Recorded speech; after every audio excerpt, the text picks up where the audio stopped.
దాదాపుగా నెల రోజులు జరుగుతున్న యుద్ధంలో భాగంగా ఇరాన్, ఇజ్రాయెల్, అమెరికానే కాకుండా మిగిలిన దేశాలు కూడా చాలా ఈ యుద్ధం వల్ల ఎఫెక్ట్ అవ్వడం జరిగింది.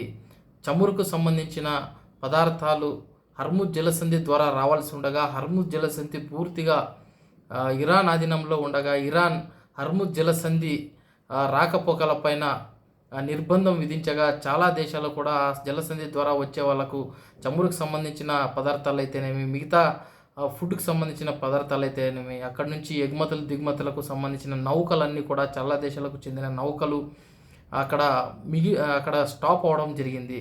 సో ఇందులో భాగంగా భారత్ కూడా, ఇండియా కూడా చాలా వరకు ఎఫెక్ట్ అయ్యింది. ఇక్కడ ఎల్పిజి గ్యాస్ సిలిండర్ల కొరత ఏర్పడింది. పెట్రోల్ కూడా ప్రీమియం పెట్రోల్ పైన 2 రూపీస్ కూడా భారత ప్రభుత్వం పెంచినట్లుగా నిన్న ఆర్డర్స్ కూడా రావడం జరిగింది.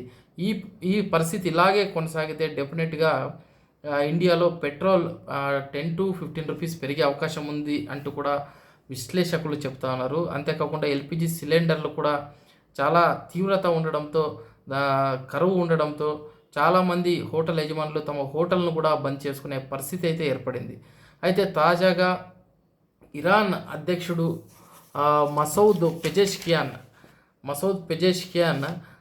ప్రపంచ దేశాలకు ఎక్సెప్ట్ ఇజ్రాయెల్ అండ్ అమెరికాలు తప్పించి మిగిలిన దేశాలకు ఒక గుడ్ న్యూస్ అయితే ఇవ్వడం జరిగింది.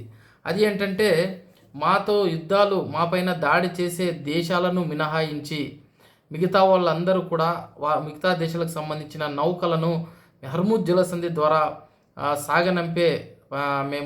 సాగనంపేందుకు మేము సిద్ధంగా ఉన్నాం. రాకపోకలు వాళ్ళు చేసుకోవచ్చు, వాళ్ళ నౌకలు అంటే ఒక గుడ్ న్యూస్ అయితే ఇవ్వడం జరిగింది. సో దీంతో ఇండియాకు సంబంధించిన 22 నౌకలు హర్ముజ్ జలసంధి ద్వారా వచ్చే అవకాశం ఉంది. ఇప్పుడు ప్రజెంట్ అవి అక్కడే స్ట్రక్ అయి ఉన్నాయి హర్ముజ్ జలసంధి ద్వారా.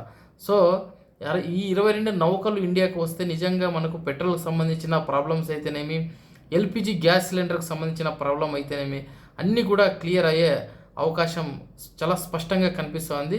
నిజంగా ఇరాన్ తీసుకున్న ఈ నిర్ణయాన్ని అందరూ కూడా స్వాగతిస్తూ ఉన్నారు.